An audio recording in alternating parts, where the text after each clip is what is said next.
Welcome to the Strategic Management Accounting course, where we teach the value-adding steps and processes necessary to execute strategy. Whether you are just starting up or looking to grow your business, then this course is for you. With your host, Dr. Neil O'Connor.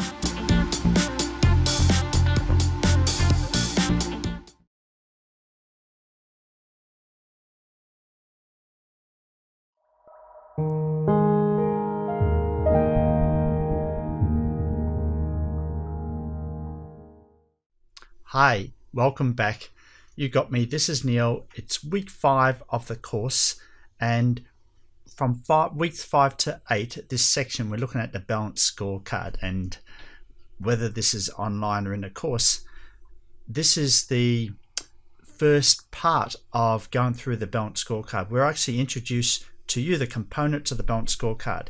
In the previous video, I gave some more information about the foundations of firm strategy. How do you find out what a firm strategy is? And by reference to the customer and the customer preference map. But now we want to look at the mechanics of the Balanced Scorecard. What are the components and how do they relate to one another? So let's get into the good stuff, shall we? So here is a nice diagram that I put together based on my understanding. It's not copied from a textbook, but there may be similar versions around, and I call this the food pyramid. And just a minute, let me grab my laser pointer here. Okay, here we're back. We've got the food pyramid. So what do we mean by the food pyramid? This is, the meat is at the top, right? And we've got the fruit and veggies at the bottom. We've got the milk and cheese. You know what I mean here. So for the goodness of your health, you need to have more of the bottom and less of the top. Well, let's go back to the focus of many activities in the organization, and especially if the organization is listed in a stock exchange somewhere around the world. Well, the focus generally every quarter is on the earnings. And so that puts a lot of pressure on this little part of that pyramid, the financials. And it tends to, in many organizations, drive everything that is financial driving downwards. It's very interesting, even past the customer, yes. Interesting, right at the bottom is the capabilities of the organization in terms of the people, the systems, the culture. These are the capabilities that are capable of being developed and nurtured and focused. In the middle, we have internal business processes, which is basically the making of something or the process of delivering a service. The front office, the back office, the phone calling, the communications, the things that go on to make that service, to create that value for the customer. You're making a product, then it's the machines all lined up together. It is the third-party logistics before and after the actual processing, the bringing in of raw materials, the delivery of the product to another country. You got what I mean here. All right, then we have the customer, and that's the customer who buys your product or buys your service. So here are the facts. In most organizations, most attention is given to the financial, and partly the customer, okay? But least attention is given to the employees, the front office, the back office, or the processes. And the big point I want to make here is that, like the food pyramid, you really got to focus on the bottom 2 layers, and not the top 2 layers. Why do I say that? Think about it. Which group do you have most control over? The bottom 2 or the top 2? Think about this. Who can you directly control? I cannot control the financial. Of course, I can do earnings management. I can manipulate the earnings. I can delay a dividend. I can delay purchase of machinery. I can stuff the sales channel, and we can make the financials look really, really nice. But that is not the point, is it? You're really not controlling the economic situation of the company. Financials represent the economic situation of the company. What about the customer? Yes, you can brainwash the customer, and that's what big businesses do all the time when they just advertise again and again and again. Like McDonald's, you know where McDonald's is, but they still advertise. You know where Burger King is, they still advertise, don't they? You know where Ford and Holden and Toyota, you know their cars, but they still advertise. All right, so why are they advertising? Because they just want to get their brand into your mind and try and brainwashing you. Okay, so that's indirectly, this is how a lot of companies control the customer. But we're talking about direct control. You do not have direct control over the customer. Ultimately, a customer makes a decision, not you, to buy your product or service. But you do have direct control over the internal business processes, and you do have direct control over the learning and growth of the people in the organization, the systems, the development of the culture in the organization. You have control over these two areas. You have direct control, but you do not have direct control over these two areas. And that is the big idea I want you to take away here. In the Balanced Scorecard, it is kind of like the causal nature goes from what you have direct control over to what you have less control over. In other words, from learning and growth to internal business processes to the customer to the financial. This is the cause and effect linkage of going from most direct control to the least control that you have in these parts of the organization. So that's the big takeaway with this pyramid. And let's get into these 4 parts of the Balanced Scorecard. The Balanced Scorecard is about balancing strategy and operations, measurement of financial and non-financial. So we know that the financials up the top, but non-financial kind of are in there to indicate what the customer is thinking, how the internal processes are going, and how the learning and growth is developing in the organization. And systems thinking, that is lead and lag indicators. In other words, the cause effect linkages between learning and growth and the processes that are undertaken, between the processes and the customer that buys the service or buys the product, and then the linkage between the customer purchases, their returns, their satisfaction, and economic performance of the company. So you can see that there's a cause effect linkage going on here. All right, so it's strategy, measurement, and systems thinking. And if you are caught in the elevator one day and someone asks you, what did O'Connor teach you in week 5 of the strategic management accounting course? And you say, I know what. We learned the Balanced Scorecard today. And someone said, oh, really? Wow, it must, in one lecture? How can you do that? I've heard people take a 2-day course on the Balanced Scorecard. How can you learn in just 1.5 hours? O'Connor has a special way of teaching us what the Balanced Scorecard is about. Oh, really? What is that? It's SMS. What are you talking about? You're not allowed to play on your phone in the classroom, are you? What is O'Connor doing in the classroom? So, no. SMS, we know, short message service on the phone, yeah, but we don't do that. SMS, strategy, measurement, and systems thinking. That is what the Balanced Scorecard is. I'm confused. Look, if you go to O'Connor's class, your confusion will be resolved in 10 minutes. Very easy. Strategy, it's all about what the company is focusing on, which type of customer, why the customer is buying the product from that company. Measurement, it's a collection of signals that the company uses to get feedback on the cause effect chain in the organization that starts with the capability of the employees, the processes, the customer, then the financial.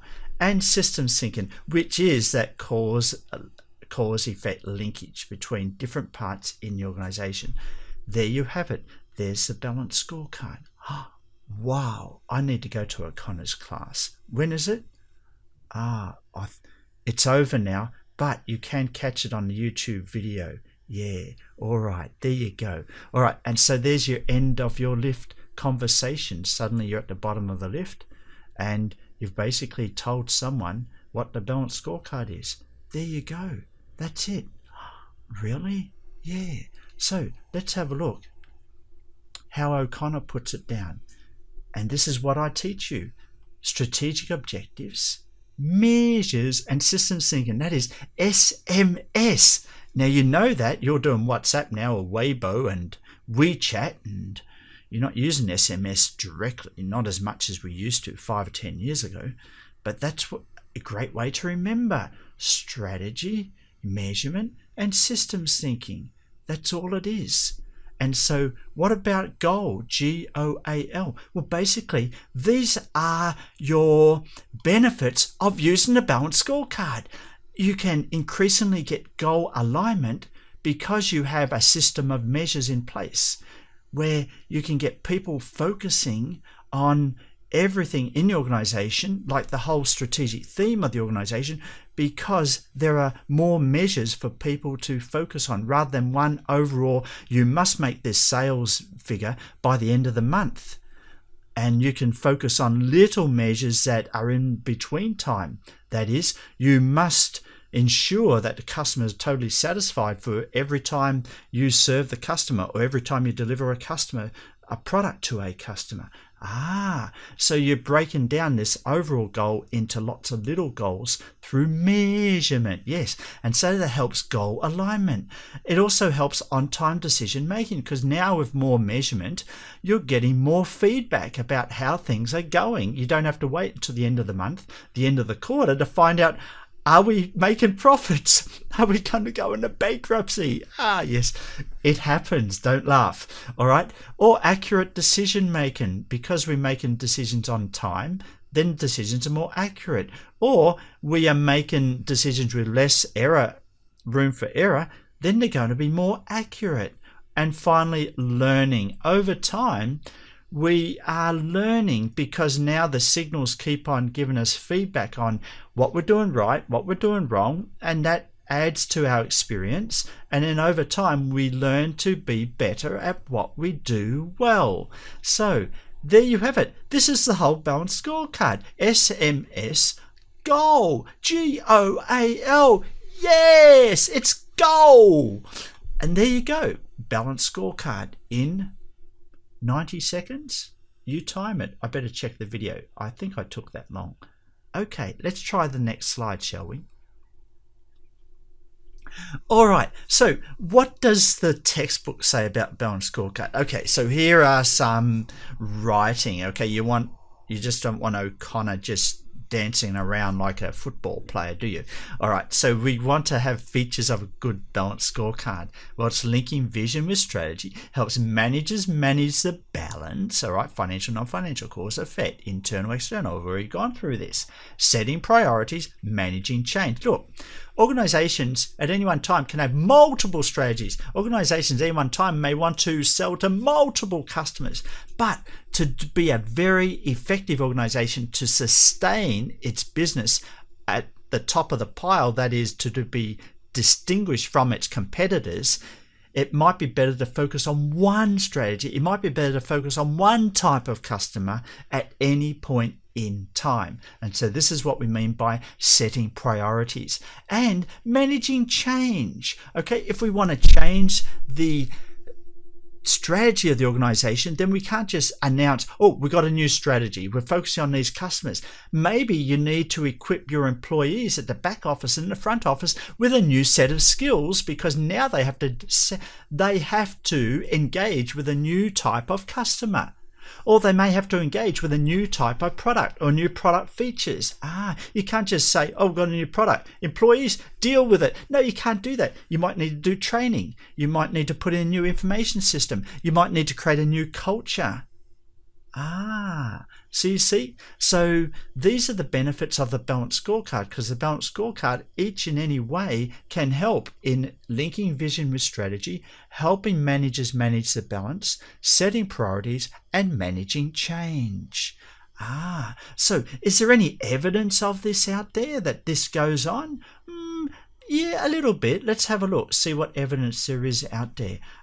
So we know my friend Reef Lawson and his colleagues, they wrote a book which summarized a huge survey around the world of businesses that were not using the Balanced Scorecard. And they came up with these following reasons for implementing scorecard systems. For example, tracking progress towards achievement of goals, needing to communicate, aligning employee behavior, linking and aligning the organization, being able to measure people.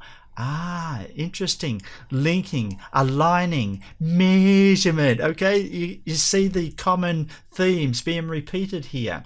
What about features of a good balanced scorecard? Ability to measure performance, increased communication, organizational alignment. There you are. You have these features coming out again. And what about reasons for implementing scorecard systems in terms of the top features? Ability to drill down to root causes, cause effect strategy map. You're going to learn about strategy maps here, and web-based reporting. So there are lots of specific features that the Balanced Scorecard enabled in the organization. And there we have in the final part, and I want to spend a little bit more time on later, the measurement. There are various measures at the financial perspective, the customer perspective, internal business process perspective, and the learning and growth perspective. Now, you can memorize these, but for now, they're just some examples, and we can go into some of these measures in a little bit more detail later in the video or in the next video. But for now, what I want you to take away is that there's evidence out there of the benefits and the type of benefits that organizations get from using the Balanced Scorecard. So let's go back to the textbook, shall we? The textbook. Oh, so boring. No, look, we've still got to look at the textbook, okay? Because O'Connor tends to waffle sometimes, so you've got to bring him back to the foundations of the textbook. Well, sometimes. Okay, let's have a look at Chipset. This is page 501. I believe it's edition 15 of the Horngren chapter. We're with Chipset. In the previous video, we visited Chipset, and Chipset had a low-cost leadership strategy, and it prided itself on beating its competitors because it had a better price value ratio, and also it had better customer service than its competitor Visilog, which actually focused more on differentiation, customization, and having a faster chipset. So Chipset had a certain strategy, and so from that we determined, from the customer preference map, its strategy. From that we determined the different focus of cost management techniques that Chipset might undertake, like process value analysis, design analysis, functional analysis, those areas of value engineering that is consistent with its strategy. But now we want to try and formalize Chipset's strategy in terms of measurement. And so what you've got in front of you here is an actual scorecard of Chipset, where Chipset has some measures at the financial level, like grow operating income, increase shareholder value. At the customer level, increase market share, increase customer satisfaction. At the internal business process perspective, it's improving post-sales service. It's improving manufacturing quality, meeting specified delivery dates, improving processes, improving manufacturing capability. And learning and growth perspective, aligning employee and organizational goals, empowering the workforce, that is motivating the workforce, developing process skills, and enhancing information system capabilities. So you can see that these are kind of priorities that may drive the type of measures that we need at each of these four perspectives. So traditionally accounting just looked at this area, but now with the Balanced Scorecard we want to drill down to the areas where we have direct control over, especially the internal business process perspective and the learning and growth perspectives.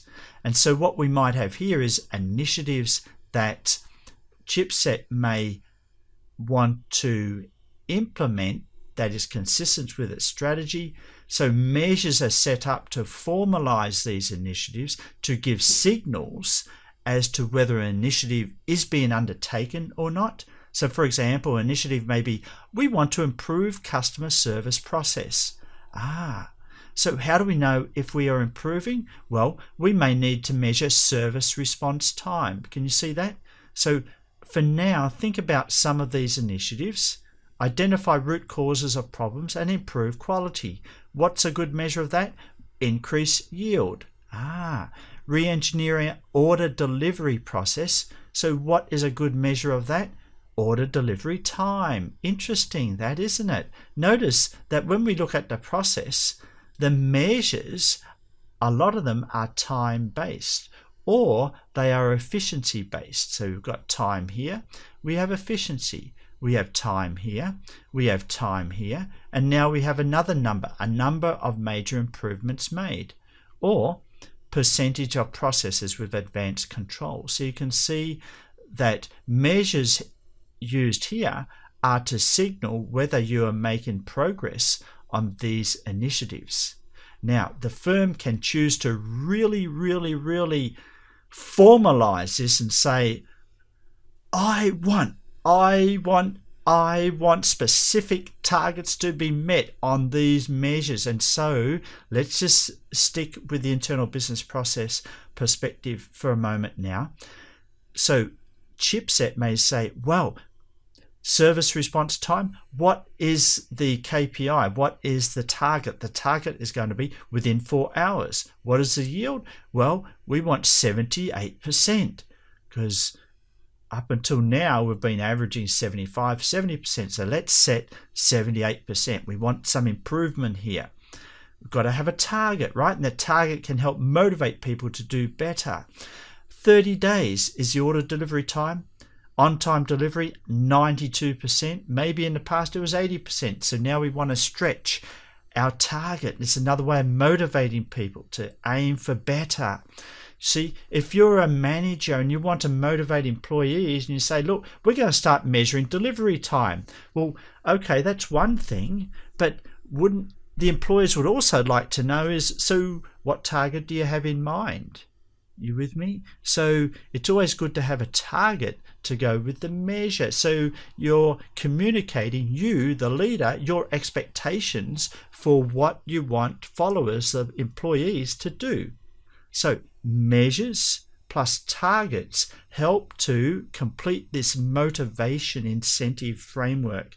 Of course, you may want to provide a bonus for meeting the target. That's another linkage there, but that is another conversation for another video, okay? But for now, we're just focusing in the Balanced Scorecard of focusing on having good measures that are really relevant to the initiative we want to put in place, but also having a target for the measure to help engender some motivation around the measure. This is important. And so now we can see Chipset has actual performance, you see. So let's go through one of these just for example. The leader stands up and says, I want to improve customer service process. Yes. And we're going to measure service response time, and the target is within 4 hours. So after 1 month, we come back and say, wow, on average for this month, our service response time has been on average 3 hours. Wow, we have beat our target. Yay! That means we know we're doing better than what we expected. It's just like a budget. We have now come within budget, or sales have exceeded budget. That's what we're used to in accounting. Targets are budgets. But when we go to non-financial performance measures, that is below the financial perspective, customer, internal business process, or learning and growth, now all of these targets become non-financial performance budgets. And now we're comparing non-financial performance budgets with actual performance. And so there's we can compare a variance, that is, within 3 hours was actual, within 4 hours was budget. So we have exceeded our budget by 33%. Our yield is 79.3%. Our budget was 78%. We've exceeded our budget by 1.3%. But because this is a cost or an efficiency rating, we have improved our budget by 1.3%. We have improved our efficiency by more than 1.3%. You see what I mean here? Okay.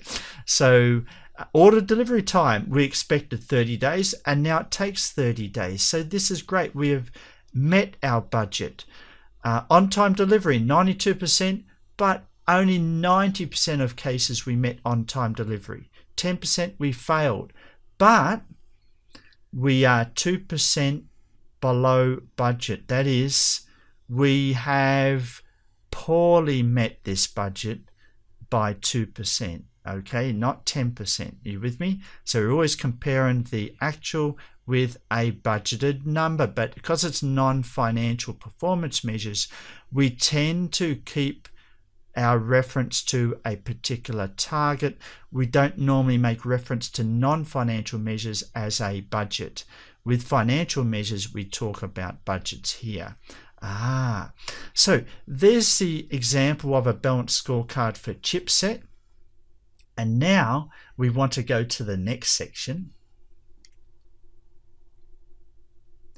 And in a more detailed way, and this is for class use, we can see that overall summary of the balanced scorecard spread across several slides. So here we have the customer perspective, the internal business process perspective, and the learning and growth perspective. So basically these slides here sort of expand on that one big slide I have shown and gone through with you earlier.